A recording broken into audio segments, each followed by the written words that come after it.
Gold, trusted gold buyers. మీరు తాకట్టు పెట్టిన బంగారాన్ని విడిపించి ఈ రోజు ఉన్న మార్కెట్ ధరకు కొనబడను.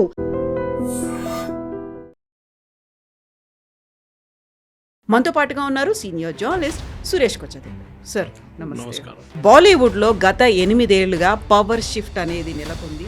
సృజనాత్మకత లేని వాళ్లే ఫిల్మ్ ఇండస్ట్రీలో ఉన్నారు. ఒక రకంగా వివక్ష అనేది కనిపిస్తోంది.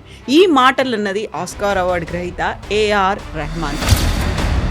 ఈసారి ఏఆర్ రెహమాన్ చేసినటువంటి వ్యాఖ్యలు, అందులో మతం కోణం కూడా ఉంది అనే మాట, 8 ఏళ్లుగా పవర్ షిఫ్ట్ కనిపిస్తోంది అనేది, అందువల్లే అవకాశాలు రాలేదేమో అనేటువంటి గుసగుసలు ఉన్నాయి. మీరు చాలా క్లియర్గా అది ఇంకోసారి రివైండ్ చేసుకుంటే కూడా మీరు వినొచ్చు. మీరు చెప్పిన మాట చాలా క్లియర్ దట్ మీకు ఇప్పుడు ఆపర్చునిటీస్ రావట్లేదు. సెంట్రల్ గవర్నమెంట్ పద్మభూషణ్ కూడా ఇచ్చారు.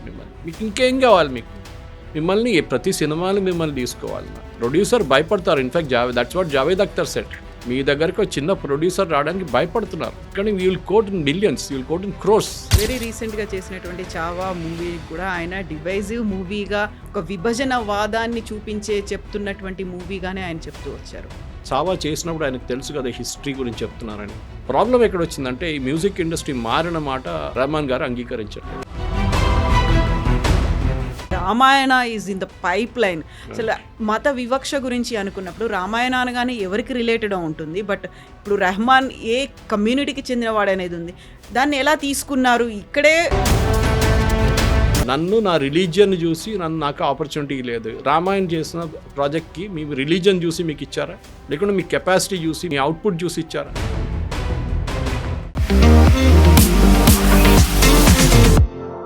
నమస్తే, నేను Kavitha. Welcome to I dream news and నిజాలు. బాలీవుడ్లో గత 8 ఏళ్లుగా పవర్ షిఫ్ట్ అనేది నెలకొంది. సృజనాత్మకత లేని వాళ్లే ఫిల్మ్ ఇండస్ట్రీలో ఉన్నారు. ఒక రకంగా వివక్ష అనేది కనిపిస్తోంది. ఈ మాటలన్నది ఆస్కార్ అవార్డు గ్రహీత ఏఆర్ రెహమాన్. నిజంగానే బాలీవుడ్లో ఫిల్మ్ ఇండస్ట్రీలో మతపరంగా వివక్ష చూపిస్తున్నారా? పెద్ద ఎత్తున అవుట్రైజ్ వచ్చిన తర్వాత భారతదేశం నాకు ఇల్లు, భారతదేశమే నాకు ఒక కుటుంబం లాంటిది అని దాన్ని మిస్ఇంటరప్ట్ చేశారు. మిస్అండర్స్టాండింగ్ జరిగింది అనేటువంటి మాటని ఏఆర్ రెహమాన్ ఎందుకు చెప్తున్నారు? యాక్చువల్గా ఈ మొత్తం ఎపిసోడ్ ఎందుకని ఇప్పుడు బయటకు వచ్చింది? మనతో పాటుగా ఉన్నారు సీనియర్ జర్నలిస్ట్ సురేష్ కొచ్చది. సార్ నమస్కారం. సో గతంలో మనం ఫిల్మ్ ఇండస్ట్రీ గురించి మాట్లాడుకున్నప్పటికీ ఈసారి ఏఆర్ రెహమాన్ చేసినటువంటి వ్యాఖ్యలు, అందులో మతం కోణం కూడా ఉంది అనే మాట, 8 ఏళ్లుగా పవర్ షిఫ్ట్ కనిపిస్తోంది అనేది, అందువల్లే అవకాశాలు రాలేదేమో అనేటువంటి గుసగుసలు ఉన్నాయి, బట్ నాకు మాత్రం డైరెక్ట్గా ఎదురైందని నేను చెప్పట్లేదు అనేటువంటి ఒక మాట. సో నిజంగానే అలాంటి పరిస్థితులు ఉన్నాయా మన దగ్గర? అందరూ ఫస్ట్ అడగాలి ఏంటంటే తమిళ్ ఫిలిం ఇండస్ట్రీలో ఎన్ని సినిమాలు ఆయనకు వచ్చిందని అడగాలి ఫస్ట్. ఎందుకంటే ఈ మ్యూజిక్ ఇండస్ట్రీ అనేది చాలా మటుకు మారిపోయింది. ముందు కవిత గారు మీకు గుర్తుంటుంది, మనం చిన్నప్పుడు ఉన్నప్పుడు క్యాసెట్లు కొనుక్కుంటుండే, వెళ్ళి షాప్లలో వెళ్ళి క్యాసెట్ కొనుక్కొని వచ్చి దాని నుంచి మన పాటలు వింటుండే. దాని తర్వాత సీడీలు వచ్చినాయి. మ్యూజిక్ వరల్డ్ లాంటి ప్లేస్కి వెళ్ళి అక్కడ సీడీలు కొనుక్కుంటుండే మనం. దాని తర్వాత సీడీలు కూడా పోయినాయి. ఇప్పుడు సీడీ ప్లేయర్లే దొరకట్లేదు. దాంతో స్పాటిఫై కానివ్వండి, యూట్యూబ్ ఛానల్స్ కానివ్వండి, సారేగామా లాంటి యూట్యూబ్ ఛానల్స్ కానీ, వాళ్ళ రేడియో ఒక సెట్ వస్తుంది, అదొకటి. ఇట్లాంటి చాలా డిఫరెంట్ ఇన్స్ట్రుమెంట్స్గా మారిపోయింది మ్యూజిక్. ఫిలిం ఇండస్ట్రీలో కూడా మనకు చాలా మటుకు తెలుసు, తెలుగు ఫిలిం ఇండస్ట్రీ కూడా మ్యూజిక్ రిలీజ్ అని చెప్పి పెద్ద ఒక ఫంక్షన్ ఉంటుండే. ఇప్పుడు అసలు అది వినబడట్లేదు, ఎక్కడ వినబడలేదు. Audio release function. ఇప్పుడు ఆడియో రిలీజ్ ఫంక్షన్ ఎక్కడ పోయిందో తెలియదు. లాస్ట్ టైం నాకు జరిగినప్పుడు గుర్తుంది, ఒక 2-3 సంవత్సరాల ముందు ఆ శిల్పకళా వేదికలో మొత్తం చైర్లని వలగొట్టారు. ఇప్పుడు ఎక్కడ వినబడట్లేదు అసలు మ్యూజిక్ ఆడియో రిలీజ్ అనేది. ఎందుకంటే ఇండస్ట్రీ మారిపోయింది. The way the music is delivered. ఒక ప్రొడ్యూసర్ ఆయన పరిస్థితి ఆలోచించండి. ఆయన పెట్టుబడి పెట్టేటప్పుడు సినిమాలో హీరోకి డబ్బులు, హీరోయిన్కి డబ్బులు, ఇదంతా production cost, post production cost, దానికన్నా ముందు మ్యూజిక్ సెట్ చేయడం, ఇదంతా ఉంటుంది. పెట్టిన పెట్టుబడికి కూడా రిటర్న్ రావట్లేదు. ఒక వారం కూడా సినిమా థియేటర్లో నడవట్లేదు. హౌస్ఫుల్ అని చూపిస్తారు కానీ మన అందరు తెలిసిందే సంగతి. ఇండస్ట్రీ మారిపోయింది చాలా మటుకు. ఏ టైంలో మన దగ్గర సి రామచంద్ర కానీ, ఆ టైంలో ఎస్డి బర్మన్ గారి అట్లాంటి మ్యూజిక్ డైరెక్టర్స్ నుంచి ఇప్పుడు చూస్తే మీకు మ్యూజిక్ డైరెక్టర్ కూడా గుర్తుండదు. పేరు అడిగితే మీకు తెలియదు. In fact Dhurandhar cinema music director నాకే తెలియదు, కానీ మ్యూజిక్ బాగుండేది నాకు తెలుసు అంతే. హక్ సినిమా కూడా నాకు మ్యూజిక్ డైరెక్టర్ ఎవరు గుర్తులేదు, కానీ ఈ పాటలు బాగుంది, నాకు నడిమిట్లా ఉన్న పాటలు బాగానే ఉంది, కానీ ఐ డోంట్ రిమెంబర్ ఇట్. ఒకసారి బయటికి వచ్చిన తర్వాత సినిమా థియేటర్ తర్వాత పాట ఏంటని నాకు గుర్తులేదు. కానీ ఇప్పుడు కూడా మీరు పాత తెలుగు సినిమాలు కానీ పాత హిందీ సినిమాలు ఇప్పుడు కూడా మీరు హమ్ చేసుకుంటారు అప్పుడప్పుడు. మీరు విన్నప్పుడు మీకు చాలా అంటే లిరిక్స్ అంత పవర్ఫుల్ ఉండే ఆ టైం. ఇప్పుడు మ్యూజిక్ ఎట్లయిపోయిందంటే డబ్బ లోపల రాలేసి కొట్టినట్లు ఉంటుంది మ్యూజిక్. ఇప్పుడు మీకు ఏం గుర్తుండదు. ఆ మ్యూజిక్ అనేది అసలు ఎవరు పట్టించుకోలేదు. పబ్లిక్ కూడా వినడానికి రెడీగా లేరు. సరే మన కార్లో డ్రైవ్ చేస్తున్నప్పుడు ఎప్పుడైనా ఏదైనా స్పాటిఫై పెట్టుకుంటాం, లేకుంటే ఎఫ్ఎం స్టేషన్ పెట్టుకుంటాం, లేకుంటే యూట్యూబ్ నుంచి ఏదైనా ప్లే చేస్తుంటాం. కానీ ఒక రెగ్యులర్ లాయల్టీ అని మ్యూజిక్కి పోయింది, ఎప్పుడో పోయింది అది. సినిమాలో ముందు ఒక మ్యూజిక్ అనగానే చాలా పెద్ద, కొన్ని సినిమాలు అయితే 8 పాటలు 9 పాటలు ఉంటుండే. ఇప్పుడు 1-2 పాటలు కనిపిస్తే కూడా చాలా పెద్దది అన్నమాట. సో ఆ పరిస్థితులు, ఆ ఒక సిచ్యువేషన్ నుంచి రెహమాన్ గారి స్టేట్మెంట్ ఇవ్వడం ఏంటి, ఇది నాకు ఫస్ట్ ప్రశ్న. ఎందుకంటే కమ్యూనల్ ఆయన ఒక ఓపెన్ డేట్ చెప్పలేదు. 8 సంవత్సరాలు అన్నారు. అంటే కరెక్ట్గా మోదీ గవర్నమెంట్ వచ్చిన తర్వాత ఉన్న సిచ్యువేషన్ అని చెప్తున్నారు అనమాట. అది కూడా ఎవరికి ఇంటర్వ్యూ ఇచ్చారు? BBC Hindi, Asian service. ఎవరు ఇంటర్వ్యూయరు? ఒక పాకిస్తానీ. అంత సెట్ ఇది. ఆయన ఒక దూరదర్శన్కో లేకుంటే మన భారతదేశంలో ఎన్నో ఛానల్ వాళ్ళకి ఇంటర్వ్యూ ఇవ్వకుండా ఒక ఇంటర్నేషనల్ ఆడియన్స్కి చెప్పారు ఈ మాట. ఆయనకు తెలుసు దాని ఇంపాక్ట్ ఎక్కడ ఉండబోతుంది అనేది. ఇప్పుడు దాన్ని వచ్చి నన్ను మిస్అండర్స్టాండ్ చేయడం ఏముంది? మీరు చాలా క్లియర్గా అది ఇంకోసారి రివైండ్ చేసుకుంటే కూడా మీరు వినొచ్చు. మీరు చెప్పిన మాట చాలా క్లియర్ దట్ మీకు ఇప్పుడు ఆపర్చునిటీస్ రావట్లేదు. ఇప్పుడు ఎట్లయిపోయిందంటే ఒక చాలా టాలెంటెడ్గా ఉన్న మనిషిని, ఫర్ ఎగ్జాంపుల్ ప్లంబర్ అని తీసుకుందాం. ఇప్పుడు మీరు ఒక ప్లంబర్ని పిలిచినప్పుడు ఒకటి వస్తే వాడు ఫస్ట్ వచ్చి నాకు 2,000 రూపాయలు కావాలంటే మీరు బార్గెన్ చేస్తారు అంతే. నెక్స్ట్ టైం అని బిలోవర్ మీరు you look for somebody at 1,000 rupees. ఇది నార్మల్ హ్యూమన్ సైక్. ఇది మ్యూజిక్ ఇండస్ట్రీ కూడా అట్లనే అయిపోయింది. వెరీ వెరీ రా ఫార్మాట్లో చెప్తున్నాను నేను. ఎక్కడ రోజా నుంచి మొదలైన ఏఆర్ రెహమాన్, దానికన్నా ముందు Indira he did, but the actual hit was Roja. ఆ టైంలో ఎవరు ఛాన్స్ ఇచ్చారు ఆయనకి? మణిరత్నం లాంటి వాళ్ళు ఛాన్స్ ఇచ్చారు. ఆయన గురువు ఎవరు? గురువు అని చెప్పలేను, కానీ ఆయన ఫస్ట్ పర్ఫామ్ చేసింది ఇళయరాజా గారు. ఇప్పుడు ఇళయరాజా గారు ఎక్కడున్నారు మ్యూజిక్ ఇండస్ట్రీలో? కానీ ఆయన పాటలు గుర్తుంటుంది మనకు. ఆయనకు అప్పుడప్పుడు 1-2 సినిమాలు వస్తున్నాయి అంతే. ఇళయరాజా గారు కంప్లైంట్ చేశారా? నన్ను కూడా ఎవరు పట్టించుకోవట్లేదు. నెక్స్ట్ జనరేషన్ వచ్చేసారు. ఎందుకంటే మన అందరికి గుర్తుంది. కుమార్ షాను ఎక్కడున్నారు ఇప్పుడు? అల్కా యాగ్నిక్ ఎక్కడుంది? ఎందుకు మీరు you can take lot of such names. ఇట్లాంటి వాళ్ళు ఎక్కడ లేరు ఇప్పుడు. వాళ్ళందరూ మాయమైపోయారు. కొత్త వాళ్ళు వస్తున్నారు, రీల్స్ చేస్తున్నారు, కవర్ వర్షన్స్ చేస్తున్నారు, పాటలు పాడుతున్నారు. ఆల్ స్టార్ సింగర్ లాంటి ప్రోగ్రామ్ నుంచి వచ్చే విన్నర్స్ని వాళ్ళని మ్యూజిక్ దాంట్లో తీసుకుంటారు. ఉదిత్ నారాయణ ఉండే, ఎక్కడ పోయిన ఉదిత్ నారాయణ తెలియదు మనకి. షాన్ కూడా మొన్న స్టేట్మెంట్లో రెహమాన్ షాన్ కూడా చెప్పారు, ఐఎమ్ డూయింగ్ షోస్ అన్నాడు. అది లేదు ఆయనకి ఇప్పుడు, ఆ ఛాన్సే లేదన్నమాట. పోయింది అది, ఆ ఇండస్ట్రీ పోయింది. కంపెనీ అనురాధ పౌడ్ వాళ్ళు ఉండే. కానీ రెహమాన్ గారు ఫస్ట్ గుర్తుపెట్టుకోండి, you have to be humble enough to understand this. సరే, నాకు ఆస్కర్ వచ్చింది, నాకు ఎన్నో ఫిలింఫేర్ అవార్డు వచ్చింది, నేషనల్ అవార్డు వచ్చింది, that is central government Padma Bhushan కూడా ఇచ్చారు మిమ్మల్ని. మీకు ఇంకేం కావాలి? మిమ్మల్ని ప్రతి సినిమాలు మిమ్మల్ని తీసుకోవాలన్నా ప్రొడ్యూసర్ భయపడతారు. In fact that's what Javed Akhtar said. మీ దగ్గరికి ఒక చిన్న ప్రొడ్యూసర్ రావడానికి భయపడుతున్నారు. ఎందుకంటే you will quote in millions, you will quote in crores. ఆయన ఇవ్వలేడు మీకు ఆ డబ్బులు, దానికోసం రావట్లేదు. That is the reason why they are not coming, not because is a Muslim. In fact మనందరూ తెలుస్తుంది, చాలామంది ప్రేక్షకులు తెలుసుంటుంది బహుశా. రెహమాన్ వాళ్ళ father was a big time music director in Malayalam cinema. Even దో తమిళియన్ ఆయన పుట్టింది, కానీ హీ వాజ్ ఒక 100 సినిమాల దాకా మలయాళంలో చేశారు ఆయన from 1960s onwards. RK Shekhar అని ఆయన పేరు, రెహమాన్ గారి ఫాదర్ పేరు. And he was a brilliant man. కానీ ఆయన డబ్బుల గురించి ఎక్కువ పట్టించుకోలేదు. Rahman is just the opposite, he is very money minded. అది బహుశా వాళ్ళ ఫాదర్ చేసిన దానికి ఒకసారి ఏదో ఇంటర్వ్యూలో అన్నారు ఆయన, నా ఫాదర్ చేసిన తప్పు నేను చేయను, నాకు డబ్బులు సంపాదించాలి, నాకు సొంతంగా నా స్టూడియో కావాలి. ఇన్ఫ్యాక్ట్ శేఖర్ గారు ఆయన ఆ టైంలో ఫస్ట్ ఈ ఎలక్ట్రానిక్ సింథసైజరు, చిన్న ఎలక్ట్రానిక్ పియానోస్ వచ్చినప్పుడు సింగపూర్ నుంచి పట్టుకొస్తుండే. అప్పులు తీసుకొని అట్లా చేసి ఆయన తీసుకొచ్చి ఆయన మ్యూజిక్ సెట్ చేస్తుండే దానికి. దాంతోనే ఆయన చాలా మటుకు టెన్షన్లో వచ్చి లాస్ట్ 43 ఏజ్లో ఆయన చనిపోయారు. Stress, purely stress. రెహమాన్ కూడా అంగీకరిస్తున్నారు, yes my father was under lot of stress. అక్కడిక్కడ అప్పు తీసుకున్నారు ఈ మ్యూజిక్ ఇన్స్ట్రుమెంట్స్ కోసం. లాస్ట్లో వాళ్ళ మదర్ ఆర్వి శేఖర్ గారు చనిపోయిన తర్వాత ఈ మ్యూజిక్ ఇన్స్ట్రుమెంట్స్ అన్నీ అమ్మడం మొదలుపెట్టారు. కొన్ని అయితే రెంట్కి ఇవ్వడం మొదలుపెట్టారు. అంటే ఫ్యామిలీ బతకాలి కదా. సో రెహమాన్లో అదొక కోపం ఉండే. One of the reasons why the family converted, అది ఉండొచ్చు. ఎందుకంటే ఒక సూఫీ సెయింట్ వచ్చారంట వాళ్ళు, కరీముల్లా షా ఖాద్రీ అని చెప్పి, వాళ్ళ ఇన్ఫ్లుయెన్స్లో వచ్చి దే కన్వర్టెడ్ టు ఇస్లాం. మరి వాళ్ళ పర్సనల్ చాయిస్. ఇన్ఫ్యాక్ట్ వీళ్ళ మదర్ పేరు కస్తూరి శంకర్ అని ఉండే, శేఖర్ అని, Kasturi was her name. Kasturi and Shekhar got married in తిరుమలలో జరిగింది వాళ్ళ పెళ్ళి, ఆలోచించారు ఆ టైంలో. సో దాట్ డివోట్ హిందూస్ ఉన్న వాళ్ళు కన్వర్ట్ చేసుకున్నారు, ఇస్లాంకి వెళ్ళిపోయారు. బట్ వాళ్ళ ఫ్యామిలీలో అందరు కన్వర్ట్ కాలేదు. రెహమాన్ వాళ్ళ సిస్టర్ ఉన్నారు, ఐ థింక్ ఆ నేమ్ ఇస్ రేనా వాళ్ళ ఇద్దరు పిల్లలు they are Hindus. That is the best part. GV Prakash and Bhavanishri వాళ్ళు కూడా ఫిలిం ఇండస్ట్రీలో, మ్యూజిక్ ఇండస్ట్రీలో they are good name in Tamil ఇండస్ట్రీలో. కానీ రెహమాన్ గారికి ఎందుకో ఈ ఒక రిలీజియన్ పిచ్చి పట్టింది సడన్గా. But we never objected to the fact that Khwaja పాడినప్పుడు ఎవరు, వీ ఎంజాయ్డ్ ఇట్. వందే మాత్రంని ఒక కొత్త వర్షన్గా తీసుకొచ్చి ఇప్పుడు కూడా ఒక క్రికెట్ మ్యాచ్, ఫుట్బాల్స్ అన్నిట్లో అది ప్లే అవుతున్నప్పుడు కూడా we get that goose bumps moment.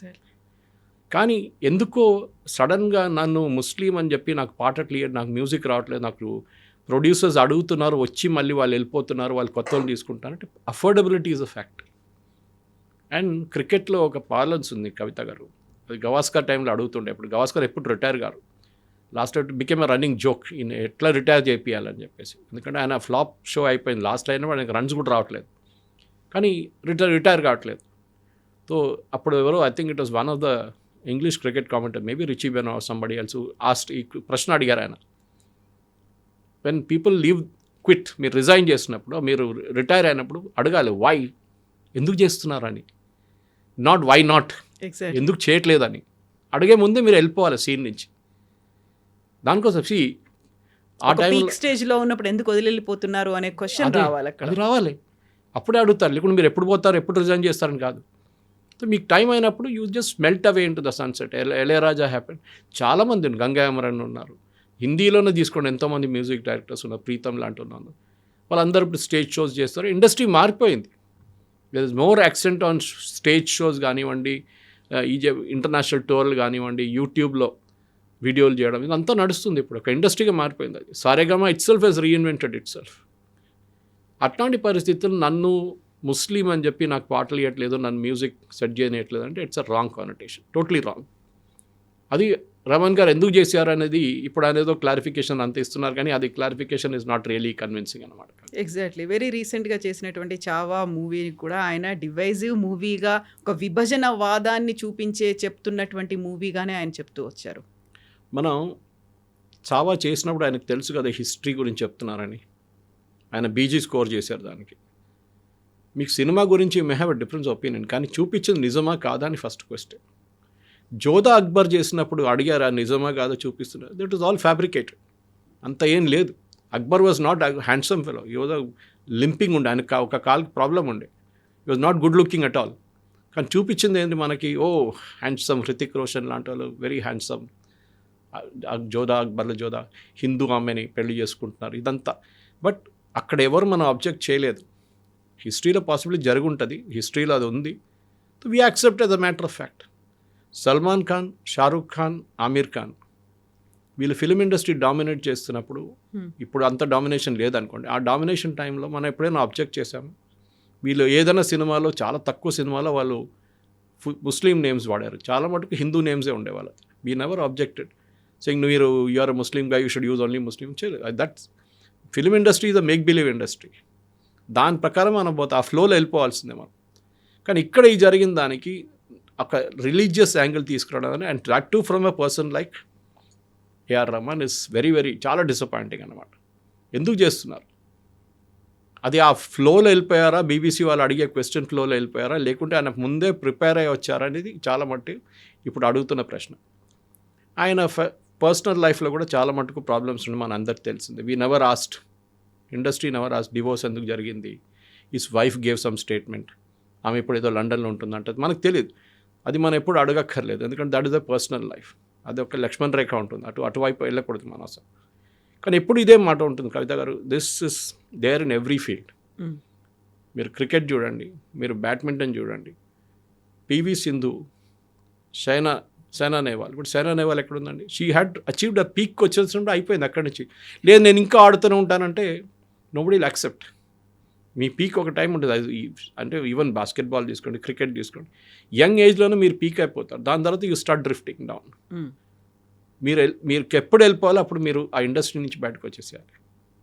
చాలామంది మ్యూజిక్ డైరెక్టర్స్ ఇప్పుడు కూడా మీరు చూడండి తెలుగు ఇండస్ట్రీలో చాలా తక్కువ ఉన్నారు. ఒక టైంలో లిరిక్స్ రాసేటోళ్ళే చాలా పెద్ద పెద్ద మేధావులు ఉన్నారు. ఆరుద్ర కానీ, శ్రీశ్రీ కానీ, పాడేటోళ్ళు ఘంటసాల, ఎస్పీబీ.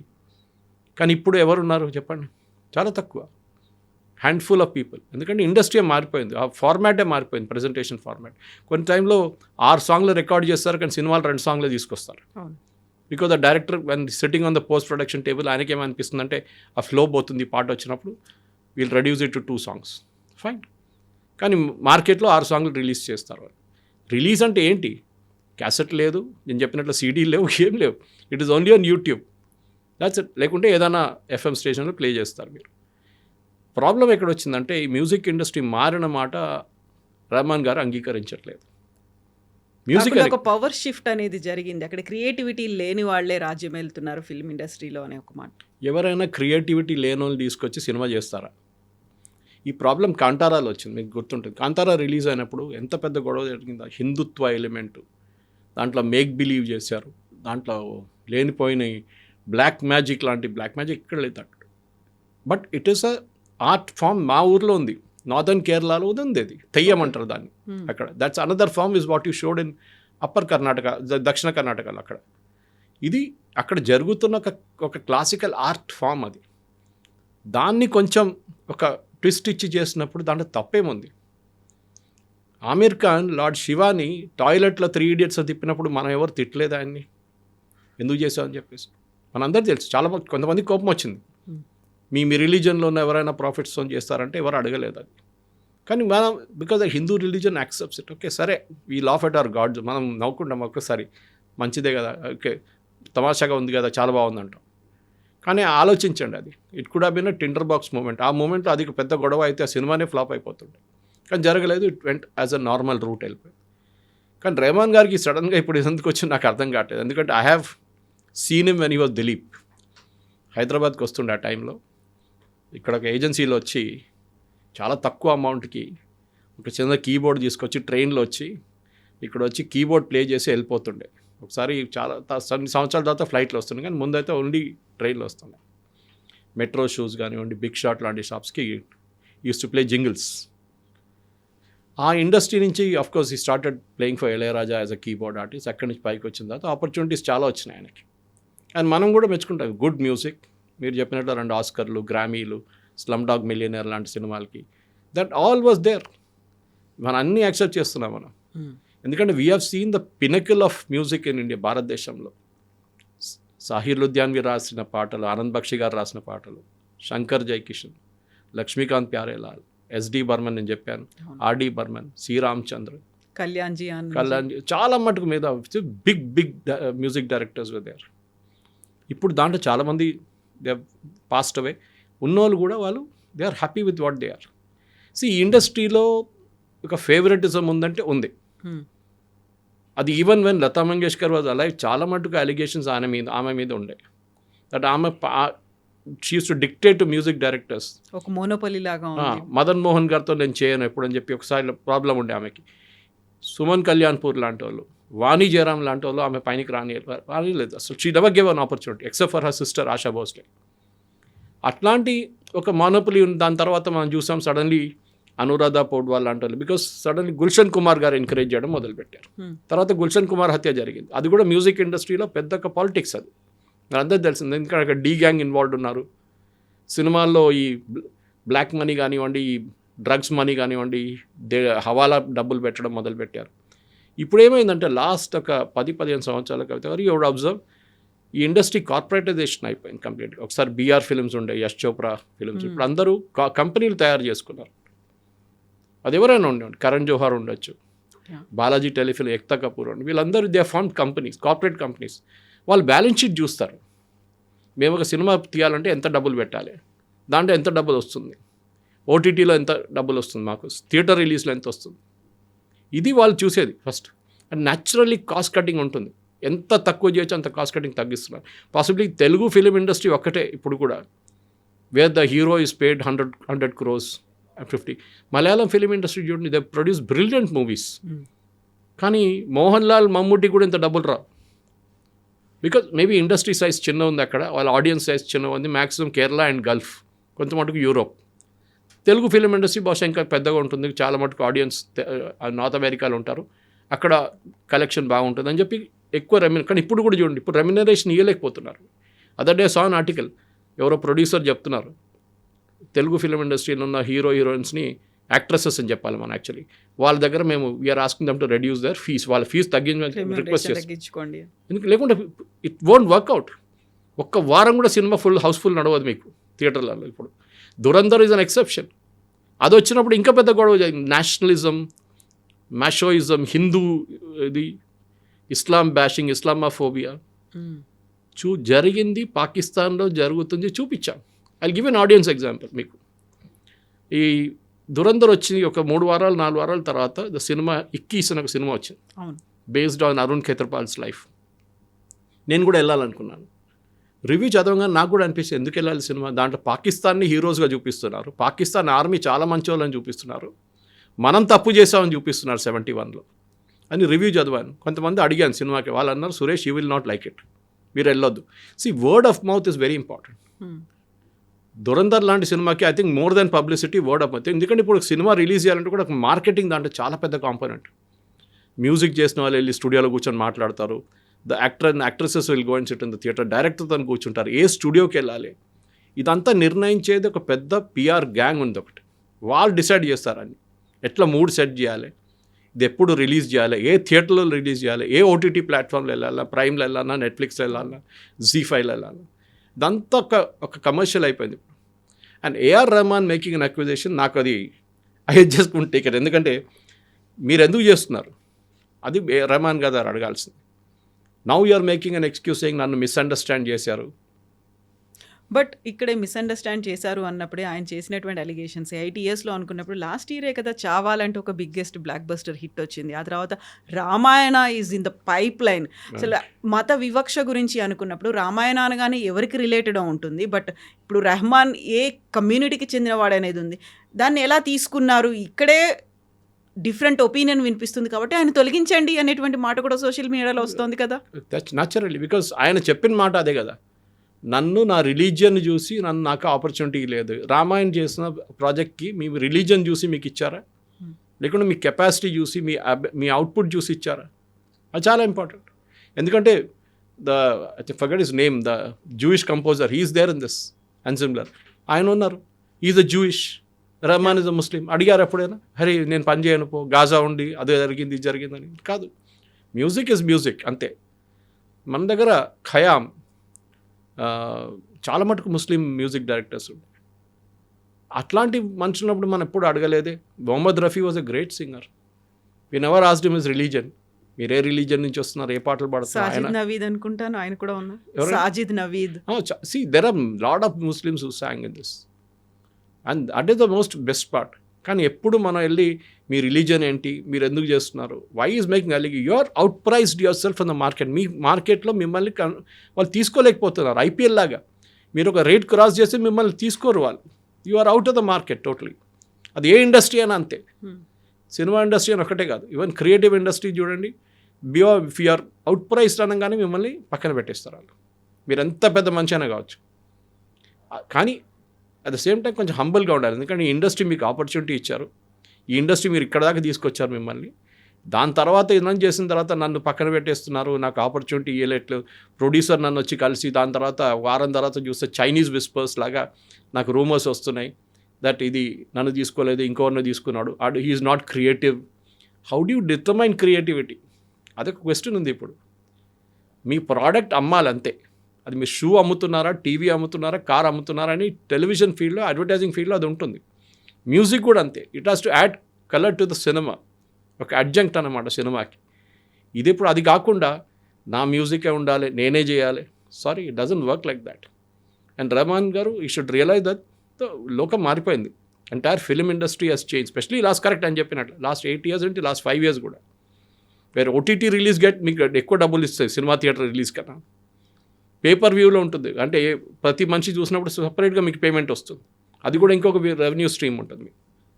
సో అది జరగానే వాళ్ళ ఫాదర్ మీద ఉన్న ఫ్రస్ట్రేషన్, వాళ్ళ ఫాదర్ అట్లా చేశారు, వాళ్ళ ఫాదర్ని నెగ్లెక్ట్ చేశారు ఇండస్ట్రీ అనేది ఆయన దీనికన్నా ముందు ఇంటర్వ్యూలో చాలా చెప్పారు అది.